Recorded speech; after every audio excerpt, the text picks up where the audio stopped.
कारण 16व्या शतकात पोर्तुगीजांच्या नेतृत्वाखाली अनेक युरोपियन व्यापारी भारतामध्ये गेले आणि त्यांच्यासोबत डच देखील गेले. डचांनी आपली वेगवेगळी ठाणी कोकण प्रांतामध्ये तयार केली आणि त्याच्यापैकी एक ठाणा म्हणजे वेंगुर्ल्यातला वेंगुर्ले शहरामधला ह्या एक ठाणा असा. ही डच वखार म्हणून ओळखली जाता. वखार म्हणजे माल साठवून ठेवण्याची एक सुरक्षित जागा, अशी ही वखार असा. आणि या वखारीमध्ये बऱ्यापैकी इथल्या वेंगुर्ला बंदरातनं जो परदेशातनं माल येत होतो तो माल या ठिकाणी साठवून ठेवला जायचो. इथनं माल साठवून तो पुन्हा परदेशात पाठवला जायचो. इथले लोकल पदार्थ असायचे, विशेष करून त्याच्यात मसाल्याचे पदार्थ जास्त असायचे.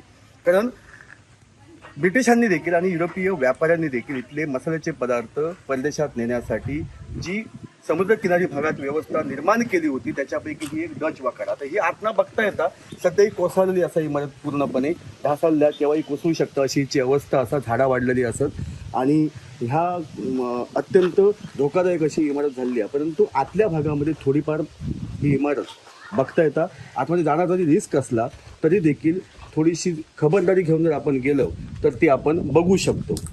किनारपट्टी भागात अनेक फॅक्टरी उभे राहिलो आणि त्या फॅक्टरीपैकी ही एक डच वखार. वखार म्हणजेच फॅक्टरी असो शब्द एक बोललो जाता.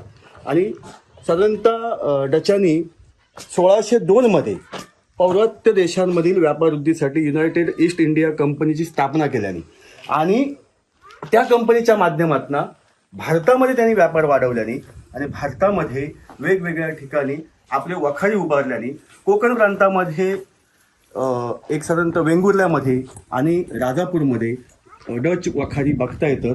पुढे अगदी कुलाब्यापर्यंत देखील डच वखारी बघता येतात. त्यापैकी ही एक सिंधुदुर्ग जिल्ह्यातल्या वेंगुर्ले तालुक्यातील डच वखार असा.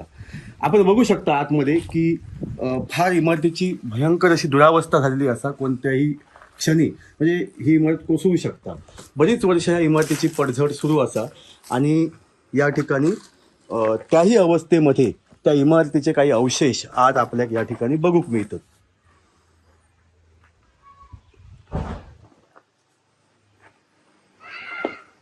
साधारणतः 1567 मध्ये या डच वखारीचा बांधकाम केला गेला वेंगुर्ल्यामध्ये आणि त्यानंतर 1605 मध्ये डच लोकांनी मच्छलीपट्टणम येथे पहिली वखार बांधली होती. म्हणजे 1605 नंतरचा कालखंड लक्षात घ्या.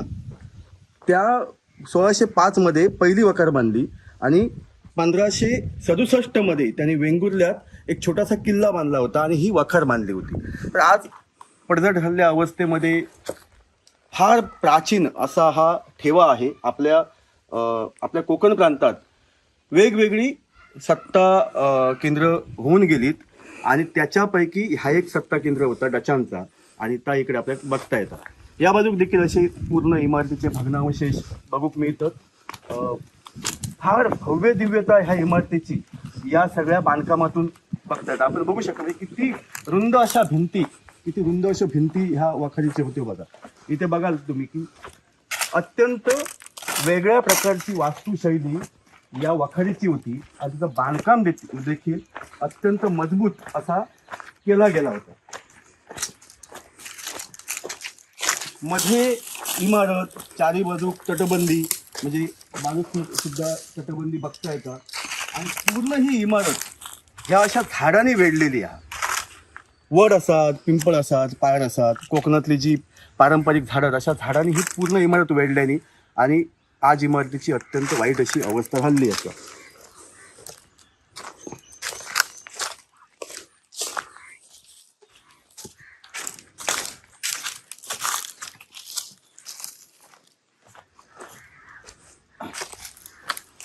डचांचा एक मात्र उद्देश साफ होतो. भारतामध्ये ते उद्योग व्यवसाय करण्यासाठी गेले होते आणि त्यामुळे त्यांनी ह्या ज्या वखारी सगळं जे उभारल्याने ते फक्त व्यवसायासाठी उभारल्याने. या ठिकाणी राज्यकारभार करणे हा त्यांचा उद्देश नव्हतो. फक्त व्यापार करणे आणि व्यापारी सलोखो निर्माण करून त्या भागात आपला फायदा कमवणे हा डचांचा एकमेव उद्देश होतो. त्यामुळे या सगळ्या जागेचा राजकीय गणितांसाठी कधी उपयोग झालेला नाही असो उल्लेख इतिहासामध्ये सापडतात. आता आतमध्ये जरा बघूया काय दिसतात. बांधकामाची अत्यंत भव्य दिव्यता. तुम्ही इकडे ही भिंत बघू शकता, कोसळलेली भिंत कशी दिसता बघा. एकदम भव्य अशी भिंत बघूक मिळतात. बांधकामातली भव्य दिव्यता आणि त्याच्यामध्ये पुन्हा कलाकुसर ही इथे बघूक मिळतात. परंतु इथे येताना खूप खबरदारी घेऊ हवी.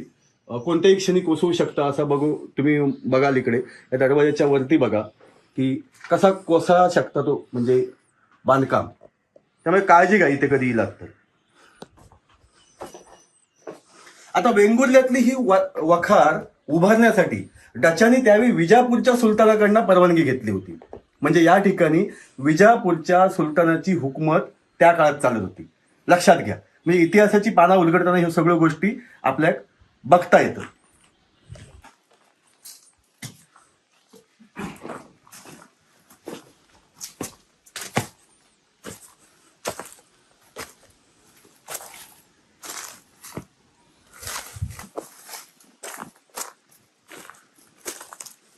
खरं म्हणजे सुरुवातीच्या काळात मलबारच्या दिशेने जाणाऱ्या जो बोटी होत्यो त्यांना या ठिकाणी थांबव मिळण्यासाठी या किल्ल्याची म्हणजे या वाखारीचा बांधकाम करण्यात आला. नंतर स्थानिक माल अन्य देशामध्ये पाठवण्यासाठी या वाखारीचा उपयोग केला गेलो. आता वरती याला बघूया कशा पद्धतीने बांधकाम आता.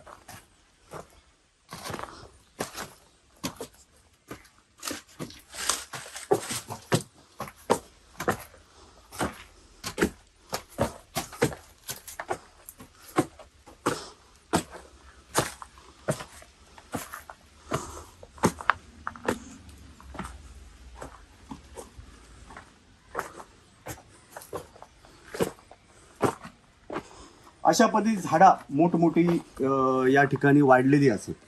आता वेंगुर्ल्याच्या या वाखारीच्या इमारतीची स्थापत्य कला ही युरोपियन पद्धतीची आहे. म्हणजे हा सगळा बांधकाम जर तुमका दिसता तर युरोपियन स्थापत्य शास्त्राप्रमाणे केलेला ह्या बांधकामाचा.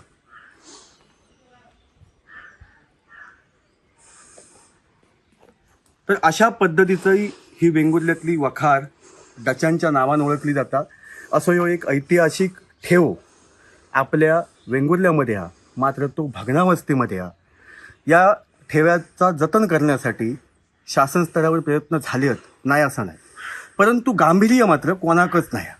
त्यामुळे आपलो इतिहास सांगणारी ही वास्तू आणि स्थापत्यशास्त्राचं उत्तम नमुनो भविष्यात आता नाहीसो होत चाललो असं. तुम्ही पळयता गोवा न्यूज हब.